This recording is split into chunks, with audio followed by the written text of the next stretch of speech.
St. Mary's Sacred Heart Church in California was not just a church, but also a hostel for nuns, young women who renounced all worldly pleasures and luxuries and took an oath to serve. Jesus and humanity would stay in this hostel for a few years of training. Once they learned all the duties required to become a nun, they were sent to various churches associated with the Sacred Heart Society. It was the last Saturday of March. The evening prayer was going on inside the church. At that moment, Mother Superior Agnes, the head of the nun training center, introduced a 22-year-old girl to the other trainees. This is God's special child, Maria. Like all of you, she too was not born to waste her life in worldly pleasures, but to serve the feet of the Lord. From today, she will stay with us here in this church. Mother Agnes finished the introduction, but Maria's face carried a deep layer of sadness. She did not look at anyone, nor did she express any emotion. The moment Mother Agnes finished speaking, Maria silently walked away toward her room. Didn't this girl seem strange to you? I feel like she has been forced to come here. Her eyes, something is wrong. I can feel it. If Mother Agnes hears you, that will be a problem. Let it go. If something is wrong, Mother herself will say it. Why are you ruining your mood? Hearing this from Monica, her roommate Ruma quietly returned to her room. But Maria's blank expression and deeply sunken eyes kept haunting her mind. The next morning, during prayer, Ruma noticed that Maria was standing at the very back, muttering something to herself, almost as if she was trying to resist the prayer. Ruma walked slowly toward her, trying to hear her words. Maria was muttering something strange. It wasn't clear at all, but her voice sent chills across Ruma's body because Maria was speaking in a double male-like voice. There is definitely something wrong with this girl. I must find out what's going on. Her mind doesn't seem right. And anyway, all of us came here for some reason. But she is educated, beautiful. She could have lived a normal life. Why did she come here? Ruma's mind was full of questions. That evening after prayer, everyone was preparing to sleep. But Ruma had made up her mind. After everyone slept, she quietly went to Maria's window and peeped inside. What she saw made her hair stand on end. Maria was sitting on a chair, but in such a twisted, contorted posture that it looked like someone had forcibly bent her entire body into that position. Her arms and legs were tangled unnaturally. Her neck was twisted to the side. She looked less like a human and more like a rubber doll thrown on the chair. Suddenly, Maria twisted her neck toward the window and looked directly at Ruma. Maria's face was horrifying. Dark, hollow circles around her eyes, messy hair covering her face, and her teeth completely black. Like burning coal had been packed into her mouth. Ruma screamed uncontrollably. Hearing her scream, Mother Agnes and the other girls rushed there. Ruma lay on the ground, gasping for breath. What are you doing here? What happened? Ruma pointed toward Maria's room with a trembling finger. Mother Agnes looked inside through the window, and even she was shocked. Oh, Jesus. What is this? Holding a cross in her hand, Mother Agnes walked inside. Maria jumped off the chair like a wild animal and began growling at her, staring intensely. Mother Agnes slowly walked toward Maria, holding the cross. But suddenly the cross slipped from her hand and fell to the floor. In the next moment, Maria's pupils turned pitch black. Her fingers twisted backward with cracking sounds. And she leapt at Mother Agnes like a beast, biting a chunk of flesh from her hand. Mother Agnes screamed in agony. After attacking, Maria calmly returned to the chair and began muttering in a strange voice, as if 2 or 3 people were speaking together. Hearing the commotion, Father Steve and other church members arrived.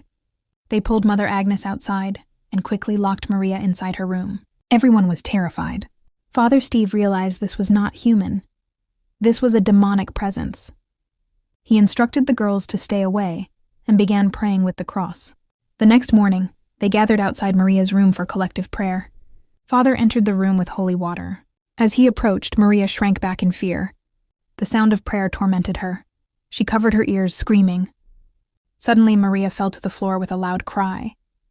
Father Steve sprinkled holy water on her, and her body convulsed. Wherever the holy water touched, her skin blistered as if burneo by acid. After some time, she regained consciousness. Weak, trembling, barely able to move, Mother Agnes gently laid her on the bed. The next 2 davs passed in eerie silence. Maria neither spoke nor ate. After 2 davs, she weakly asked for water. Slowly, she seemed a little normal. She ate for the first time in days, but she devoured the food like a starving animal. her entire mouth smeared with food. Soon she began muttering things in many different languages. When did she learn all this? You said she grew up in an orphanage. Do they teach languages like this there? And did you see her eating? Like a wild animal, something is wrong. They realized Maria was not in control of herself. Her strange behavior continued. Mother Agnes and Father Steve understood they could not handle this any longer. They would have to wait until Friday. Only Father Edmund could help now. On Friday night, after everyone slept, Father Edmund began the exorcism. Maria was tied to a chair. Crosses and candles were placed in a circle, and holy water was sprinkled. As the chanting began, Maria's eyes turned black again. She smiled wickedly and spoke in multiple voices, sometimes a baby, sometimes a man. As the exorcism intensified, Maria suddenly screamed. All the candles went out at once.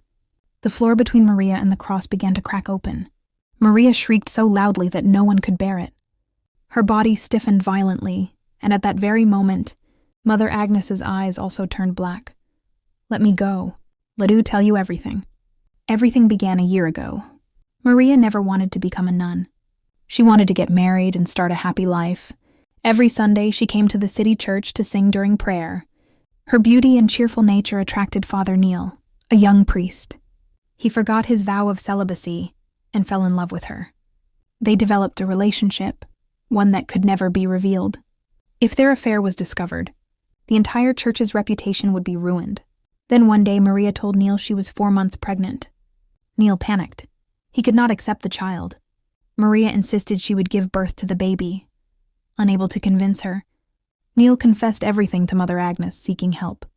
Agnes promised to handle it, but first, Maria had to be convinced to get rid of the child. On a stormy night, Maria went into early labor. Only 3 people were in the church: Father Neil, Maria, and Nurse Julie, who Agnes had called. At 2 a.m., the baby was born alive. Maria was in bad condition. The baby died as soon as it was born. I'm sorry, the nurse lied. Maria cried uncontrollably. Neil tried to calm her while Mother Agnes and the nurse took the alive baby and secretly buried him in the graveyard behind the church. They thought the truth was buried forever, but the guilt ate Maria alive. She often went to the graveyard at night, crying and calling out to her dead baby. Over time, she stopped talking to people and wanted to become a nun, to punish herself and stay away from the world. But in the graveyard, her cries had attracted evil spirits, including the spirit of her own unborn child, which entered her. The exorcism continued. Maria screamed, twisting her hand backward, breaking her bones. "Call Neil!" she screamed. Father Edmund called Neil. The moment he arrived, Maria began laughing hysterically. Suddenly, Mother Agnes and Father Neil were lifted into the air. Extinguished candles lit up again, and 2 of them flew toward Neil and Agnes, setting their clothes on fire. Maria muttered in a distorted voice, "One father, one punishment." They burned alive, unable to escape. Maria collapsed with her neck hanging sideways. Neil and Agnes died from severe burns. Maria survived and was taken to the hospital. Although Father Edmund had performed many exorcisms, this was the first one involving a nun, and the first in which 2 people died. After this horrifying incident, the City Holy Church and the Sacred Heart Church were shut down forever. But for Maria and Father Edmund, the nightmare never ended. It still haunts their nights.